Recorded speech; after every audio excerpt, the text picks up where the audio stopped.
Kaibigan, saan ka kumukuha ng seguridad mo sa buhay? Nagbabase ka ba ng iyong seguridad sa iyong itsura, abilidad, o attention na natatanggap mo? Naubos ba yung oras mo sa kaiisip kung ano ang tingin ng tao sa'yo?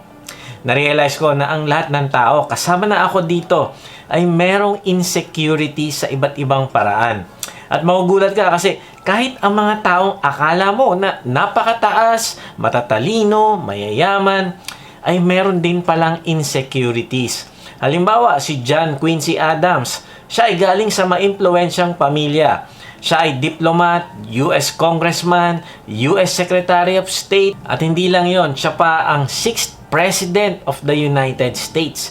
Pero tignan mo, sabi niya, "My whole life has been a succession of disappointment. I can scarcely recollect a single instance of success in anything I ever undertook." Then pa si John Steinbeck, siya ay 1962 Nobel Prize in Literature at nanalo din sa Pulitzer Prize dahil sa sinulat niyang The Grapes of Wrath. At marami pa siyang sinulat na talagang hinahangaan gaya ng Of Mice and Men at East of Eden. Pero tingnan mo, iniisip niya sa sarili niya na siya ay impostor o mapagpanggap lamang. Sabi niya sa kanyang journal, "I am not a writer. I've been fooling myself and other people." Then si Pierce Brosnan, na gumanap ng 4 na beses sa James Bond, ay talaga namang nakaranas din ng insecurity at galit sa sarili. Sabi niya, "I know what it's like to loathe oneself, to feel that deep self-loathing.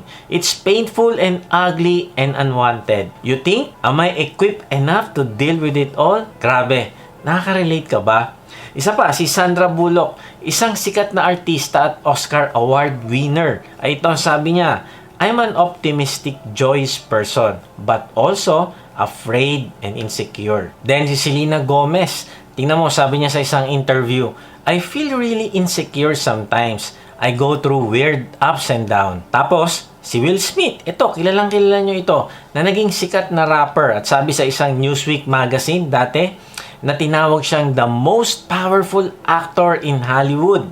Pero ito, tingnan mo, sabi niya sa interview, "I still doubt myself every single day.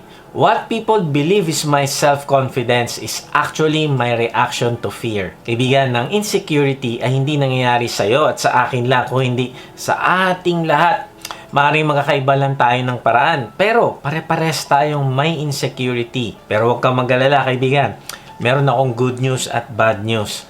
Yung bad news ay hindi mawawala ang insecurity na mararanasan natin. Bakit? Kasi dadaan tayo sa maraming yugto ng buhay natin na magtutulak upang magkaroon tayo ng iba't ibang level ng insecurity.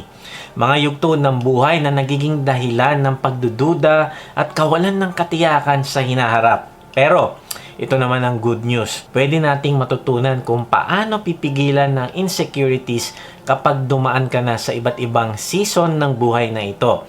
At ang isa pang good news ay ibinigay na ng Diyos ang lahat ng kakailanganin natin upang mamuhay tayo ayon sa kanyang purpose para sa atin. Sabi sa 2 Pedro 1:3, ang kapangyarihan ng Diyos ang nagbigay sa atin ng lahat ng kailangan natin para mamuhay ng may kabanalan.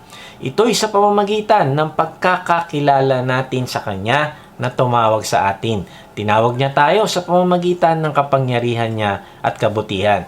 Sabi sa talata, ay sa pamamagitan ng kapangyarihan ng Diyos, ang ibig sabihin, walang makakapigil, hindi kulang, sapat at nakakapagbigay ng kakayanan sa atin. Ano yung ibinigay niya? Ano ito?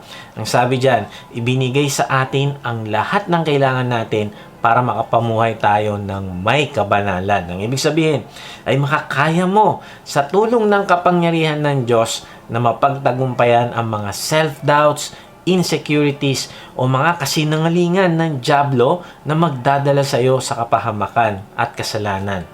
Na-realize ko ayon sa talata na ito ay nais talaga ng Diyos na mapagtagumpayan natin ang mga challenges natin sa buhay upang maging isang tao tayo na katulad ng Panginoong Yesus at magawa natin ang layunin niya para sa ating buhay. Kaya ito yung pag-uusapan natin ngayon. Kung ano-ano ba ang nagiging dahilan kung bakit tayo may insecurities at ano ba yung epekto nito sa atin na makakasama sa ating buhay at paano natin ito mapapagtagumpayan. yan. Tapusin mo mensahe na ito upang matupad mo ang layunin ng Diyos sa iyong buhay.